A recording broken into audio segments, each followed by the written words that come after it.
first, let's start on the Caribbean coast. Most tourists completely skip this side and rush straight to the Pacific. But for the Caribbean, this creates less crowds and a more relaxed vibe.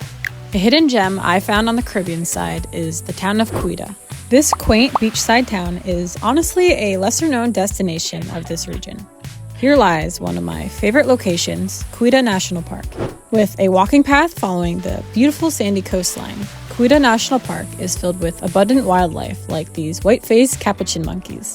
My mom and I stayed in this amazing Airbnb right in town, so we could easily walk to the Cahuita Park entrance. Anticipate early morning wake-ups from howler monkeys, which have this almost haunting-like roar. And some regular tropical guests, some better than others. Jenna, we have cockroaches. We spent our nights in Cahuita, both walking around to explore the town and hanging out in our plunge pool. Cheers from Costa Rica. About 45 minutes south of Cahuita is Manzanillo National Park. Another beautiful path follows the coast, entering the lush jungle before opening into a wild, rocky coastline. A platform faces the wide ocean and a palm tree-dotted beach. This is another lesser-known location for tourists and hides some remarkable scenery. What has been your favorite thing in Costa Rica? My favorite thing in Costa Rica, I think, is the monkeys. The monkey. I love the monkeys. The monkeys are so cute. Next, let's explore Punta Uva Beach, about 10 minutes north of Manzanillo. This picture-perfect white sand beach is a great way to spend a hot day, resting under a palm tree. Even at prime afternoon hours, we were able to find a place to ourselves. But the morning, around 10 a.m., was definitely less busy, which we took advantage of. Finally, I'll end the Caribbean side with a food recommendation. Restaurante Pizzeria Cahuita. This authentic Italian restaurant offers oceanside seating with incredible food and amazing staff, including this cute cat. You wouldn't expect Italian food on the Caribbean coast, but Costa Rica actually has some history of Italian immigration. This was a favorite of ours, and I highly recommend if you visit. Now, let's head into the rainforest. Costa Rica is extremely biodiverse, home to over 5% of the world's species, and we'd already gotten a taste of that on the Caribbean coast. But now, we were about to explore even further. About a 4.5-hour drive from Cahuita is our next destination, where we just died driving on a road that Google Maps let us down. But then took in this insane view of the jungle at our Airbnb. For this location, we stayed about a 15 minutes drive from the busier town of La Fortuna.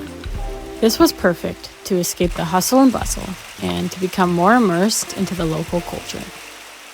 Our first activity here was canyoning. This was by far the best experience of the trip. 3, 2, 1, y vámonos.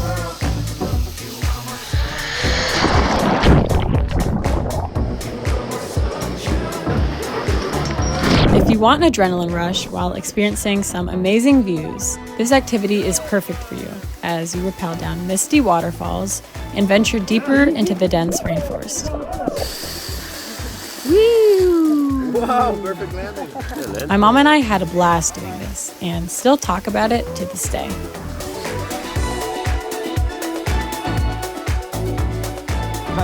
Gracias. Gracias.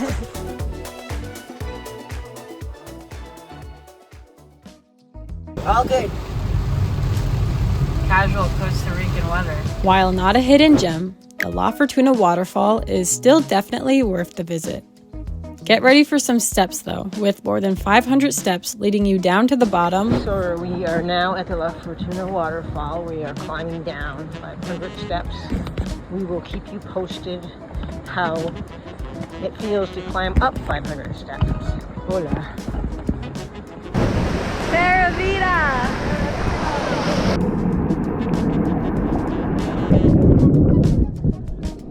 And then back up. Now I am going up the 500 steps.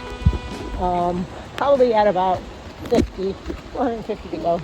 Towering over all of La Fortuna at 5,436 feet is the Urinal volcano. There are a couple different approaches to view the volcano, but we chose Mirador El Silencio, which is not as traveled as the 1968 trail. A winding hike brings you through the intense jungle that feels kind of like Jurassic Park, with massive trees, hanging vines, and sounds that make you ask, What the hell is that? At the top, you reach a lava field and have a direct view of the volcano, which was hidden behind some clouds this day. A perfect ending to a hike is going to some hot springs. Costa Rica has a variety of hot springs, but we chose Tabacon, which was kind of luxurious and definitely on the more expensive side, but totally worth it. Our last day in this area, we headed about 30 minutes from La Fortuna to the Mistico hanging bridges. To miss the crowds, the earlier the better. The majority of guides start around 8 to 9 a.m., and we did get stuck behind some. But this walk is a must because it brings a new perspective of the rainforest from above. Instead of walking on the floor of the jungle, these bridges allow you to see the jungle from the treetops while spotting some intense jungle life like this highly poisonous dart frog. A food recommendation for this region is SLOFFEE, an outdoor coffee house with some nice jungle views and amazing food. This croissant was so flaky and buttery, and the coffee was honestly the best I've ever had.